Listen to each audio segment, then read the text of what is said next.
I will be discussing Module 6, which is Ecological Literacy. First, we have the objectives. First objectives, define ecological literacy. Second, distinguish among environmental literacy, ecoliteracy, and ecological literacy. Next, describe an ecoliterate person and recognize individual and collective roles in protecting and rehabilitating the environment and ecosystem. Ecological literacy refers to an individual's understanding not only of his or her place in the ecosystem. Ecological literacy refers to an individual's understanding not only of his or her place in the ecosystem.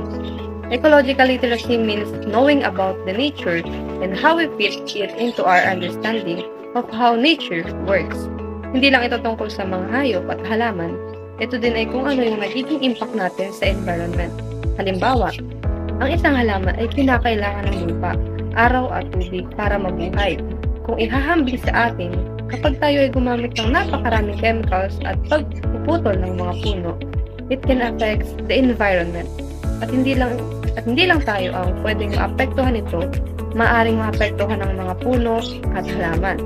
Sabi din ni Orr noong 1992, ang ecological literate person daw po ay dapat aware sa mga challenges na kinakaharap ng ating environment, kagaya ng pollution, destruction, and climate change. So let's move on to characterizing an ecoliterate person. First, you have the inquirer.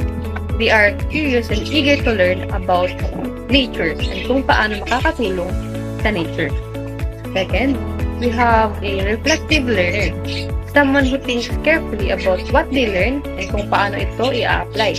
Nalalaman nila ang nature ay may power and limits. Third, intelligently self-direct. They assess their own progress, decide what they want to learn, and next come up with a plan to reach their goals. Next, we have the morally responsible. Ito naman yung mga tao na iniisip muna kung ano yung tama at mali at kung paano maging fair sa iba. Next, ecologically responsible. Ito yung mga tao na may care and value sa environment. And we have lastly, self-transcendence. Means looking beyond oneself and connecting with larger groups and ideas that go beyond individual life. We have the difference about environmental, ecological, and ecoliteracy.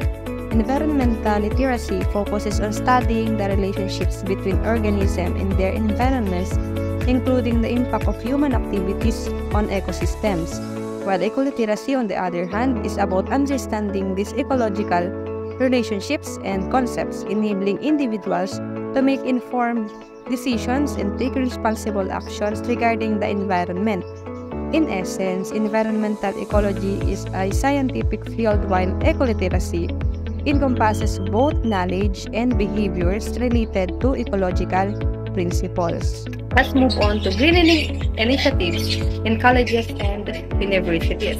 First, we have the environmental and economic sustainability.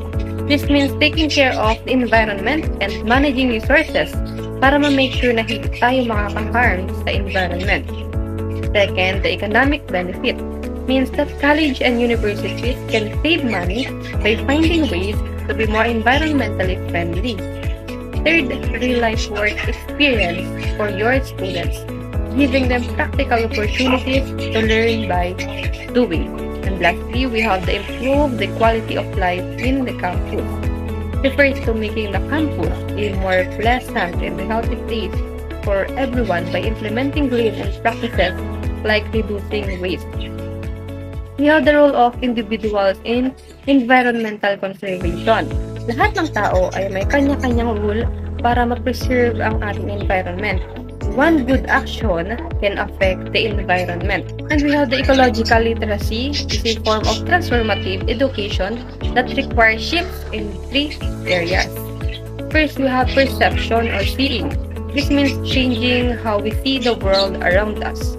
The second, conception, knowing. This is about gaining knowledge and understanding about the environment. Third, action or doing. Ito naman ay kung paano ka makakatulong sa environment mo. Mag-iisip ka ng mga steps to help our environment. In school, teachers are also required to shift emphasis through the following.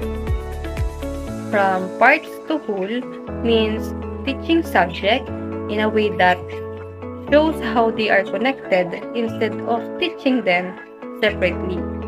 From objects to relationship means moving away from studying things individually and instead focusing on how they interact with each other. From knowledge to contextual knowledge means learning about things like memorizing facts about plants or animals. We learn about them in context of their environment and how they interact with other living things. From quantity to quality means prioritizing the quality of learning over the quantity of information. From structure to process means understanding that things are dynamic and always changing and learning to adapt and work with those changes. And lastly, from contents to pattern means shifting our focus from just learning about individual pieces of information to recognizing recurring patterns or relationships among them instead of studying the specific details. That's the end of our discussion about ecological literacy.